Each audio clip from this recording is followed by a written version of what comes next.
Doctors of Reddit, what was a 1 in a million case that you personally witnessed? Just a warning, some of these are quite unsettling and may make you feel like you need to see a doctor, but remember these are very rare cases. Story 1. I was 15 and a cheerleader, and I woke up feeling kind of off, but nothing terrible. I got through the day with mild random symptoms like feeling slightly woozy and a distinct definitely not wanting to eat feeling, which was unusual but welcome because I was always hungry. I didn't think much of it, even when my muscles, especially legs, started feeling stiff. All the more reason to work out, right? By the time after school practice rolls around, I have a little trouble breathing, but it's hot and it's Florida, so whatever. My position doesn't include anything too strenuous, so I press on. Then, during a kick drill, I get a headache. Again, it's hot because Florida, so I dismiss it. Then I get a nose fountain. Not a simple bleed, but what felt like a fire hose of blood spraying out everywhere, and it would not stop. It also looks weirdly bright. After 15 minutes of ice packs and pressure, and no end in sight, coach calls the ambulance. At the hospital, they cauterize a blood vessel in my nose, which smelled lovely, and do some tests. Turns out, I have simultaneously the lowest iron and the highest copper numbers they've ever seen, and they are baffled. My mother arrives and gets accosted by questions around potential chemical exposure and environmental hazards. They admit me and start chelation therapy. They throw around diagnosis of Wilson's disease, but it doesn't quite fit. Several doctors argue about this. They give me iron pills the size of Twinkies and put me on some IV vitamins. My poop is a very weird colour. This concerns them. They keep me in for weeks. My copper numbers dip post-chelation and then start climbing again. No one knows what to do. Some idiot recommends actual bloodletting, or just taking blood and hoping my system makes better blood to replace it, I guess. They do try this. I feel like a science experiment, but it doesn't help. Eventually, they release me from the hospital. My bright blue eyes have a copper halo now. I have to take so many iron pills, and frequent visits to monitor my blood with random chelation therapy and other treatments thrown in along the way. This continues for years, and I just kind of learned to live with it. I'm on a special diet to limit my copper intake, can't take multivitamins but have to take a bunch of other supplements. And if I forget to take my iron pills, my symptoms get bad fast. And my case is written up in a few medical journals. Fast forward to just before I turn 28. I start getting headaches and weird coughs, which the doctors keep misdiagnosing as either a sinus infection, migraines, or eye strain. They put me on antibiotics, they gave me a nasal spray, and glasses, which I don't really need but wear anyway. Then, a doctor finds a weird lump in my neck. A thumb-sized tumour pressing on my carotid. I was fast-tracked to surgery because of the location. It's cancer. They removed my thyroid and underneath it find an extremely weird-looking parathyroid. It's huge and kind of green-coloured. They removed that too, just to be safe. Because of my weird conditions, they keep me a few extra days to monitor me and consult with my primary doctor and send the results there. And my copper and iron levels normalise. Almost overnight. My iris rings fade and disappear completely. They cut my iron pills down, then eliminate them entirely. For the first time in a decade and a half, I feel normal. The weird muscle spasms are gone, as is the stiffness, frequent cramps, eye twitches, weird poop, constant low-grade nausea. Turns out, a mutilated parathyroid was responsible the whole time. Wow. A decade-long rollercoaster that began with a random gushing nosebleed. I'm so glad that doctor found the lump in your neck, but it's also very concerning it took them that long to find the issue. Story 2. Not a doctor myself, but a little while ago I'd been having a pain that I couldn't pinpoint the origin of. It felt like really bad acid reflux and back pain, and it went around the whole torso in the diaphragm area. One day I was doing sit-ups and I felt like there was a golf ball moving under my ribs, so I went to the doctor. She examined me and didn't find anything unusual, so she told me to see a physio since I only felt it during movement. The physio examined me and also didn't find anything, so instead of wasting the appointment, he had me lay on my stomach with a pillow under my stomach while he worked on my upper back. I put my hands under my stomach to keep them from hanging down, and when I was told to take a deep breath, I could feel a lump pushing down from under my ribs. I asked him to feel it, and he was stumped as to what it could be, so he sent me back to the doctor. Turns out, I had so many gallstones that my gallbladder could be felt through the skin when I took a deep breath. I was sent to the hospital and had an operation on Friday night.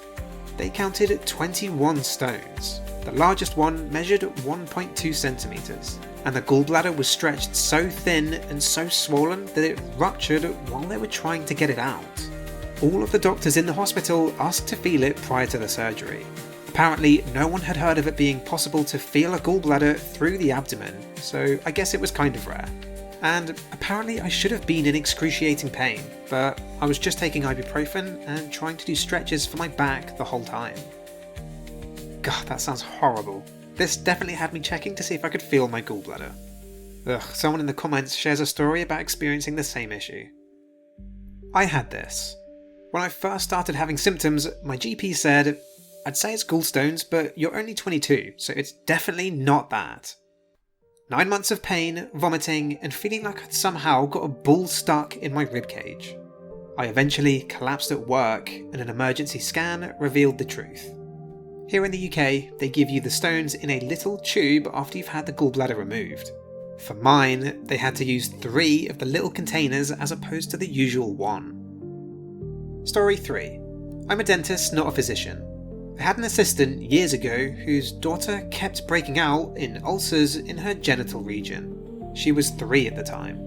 Doctors kept accusing the mum of exposing her daughter to sexual predators, so they had Child Protective Services investigate multiple times. She would break down in tears at the office, completely exhausted and hopeless, thinking her daughter was going to be removed from her care. All she wanted was answers. She shared the doctor's findings with me.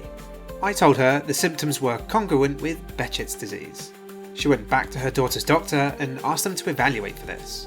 They refused, saying she was too young to exhibit symptoms of Behçet's. But she finally found someone to listen to her, and boom, the kid had it. One of the youngest cases of paediatric Behçet's. A lot of people in the comments relate by saying doctors misdiagnose this a lot as STDs. So if you have genital warts, maybe don't lose all hope. Story 4. I am one of those cases. I had a hysterectomy, and 7 weeks later, a random artery burst open through my newly sewed up vagina. I'd started spotting out of nowhere, and my OBGYN just happened to be in the office that day, so she told me to come in. As soon as I got into the office, the spotting turned into a gushing and pumping. I lost 2 litres of blood on the office floor. She put me on a table and looked inside. She said she's never encountered this before. She could see the artery pump blood out with every heartbeat. She did emergency surgery right there, no meds. She saved my damn life. Stopped the bleeding and shipped me off to the hospital for meds. I had a parade of doctors coming in the next 2 days, looking inside me, wondering how the an artery burst through my wall. My boyfriend was in the waiting room and heard the whole thing. He was certain I was going to die. This happened during a horrible time in my life, so thankfully I was already in trauma therapy. I definitely needed it after this experience. And for those women who've just had a hysterectomy and now have a new fear unlocked, I'm sorry. This situation was not normal. Even with the complication, I don't ever regret getting it done. It's incredible how lucky you were that your OBGYN was in her office. It sounds like if you'd waited any longer, it could have been fatal. Luckily, nobody relates to having something similar in the comments. As much as I'd wish the poster could have explained how exactly this happened, at least it seems remarkably rare. Story 5. Not a doctor, but the patient was my dad. He'd been having sinus infections that would not stay away for about 3 months. Sinus pressure and headaches, eye pain, runny nose and coughs. He'd be put on a steroid and his symptoms would improve for about 3 to 7 days, but then he'd be right back where he started. All lab results were normal. So he goes to a dentist, a long-time family friend, for a regular checkup and clean where they do a typical x-ray. He said after the x-rays, he did not see a staff member for at least 20 minutes, and that's when he knew something was up. The dentist came in, pulled up his x-rays, and started explaining it. My dad had a huge tumour. The tumour sat between his hard palate and sinus cavity, and it looked like an octopus the way it had arms that were wrapped around some of his jaw and roots of his teeth. Imagine my mum, me and my siblings' shock when he came home and showed us after going for a dental cleaning. All in all, he obviously had the surgery to remove it. He lost part of his palate, all but 2 of his top row of teeth, and part of his jaw. But they got the whole tumour, which was benign, but they didn't want to leave any of it and take the chance of regrowth. It took like 3 months for him to get impressions for dentures, and an additional 1 to 2 years to get them to fit right, especially when eating and drinking. He has a hole from his palate to his sinus cavity, so when they didn't fit right, food and liquid would slip through and come out his nose. Cool party trick, but not fun. Many comments on this say about their or someone they know's cancer being spotted by dentists. I can't imagine why this is, but don't skip your checkups, people. Final story. Not a doctor, but my friend was the 1 in a million case that I was there for. We were in high school at the time, and she'd been suffering from chronic back pain for years, but they couldn't figure out what was wrong. Finally, they discovered she had a little cyst pressing up against her spine, so they were going to go in and drain it with a needle and see if that helped the pain. Well, 1 MRI later, they discovered that her little spine-adjacent cyst was actually an ovarian cyst. The anatomically astute among you will note that the ovaries are nowhere near the spine, usually. The cyst was near her spine now because it was the size of a watermelon.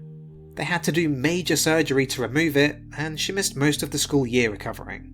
If I recall correctly, it ended up being documented in a medical journal because it was that unusual.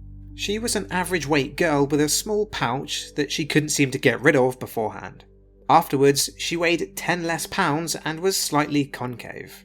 It was so large that it was displacing her organs. The whole thing was crazy, but thankfully she made a full recovery, healthier than she ever was beforehand even. My god, imagine an internal cyst that's so large that it affects your physical appearance that drastically. I mean, it's literally like being pregnant with a watermelon that's filled with random bodily fluids. Thank you very much for listening, especially if you've made it this far. I'm gonna go be sick, you should maybe do the same. Don't forget to like and subscribe, and I'll see you in the next one.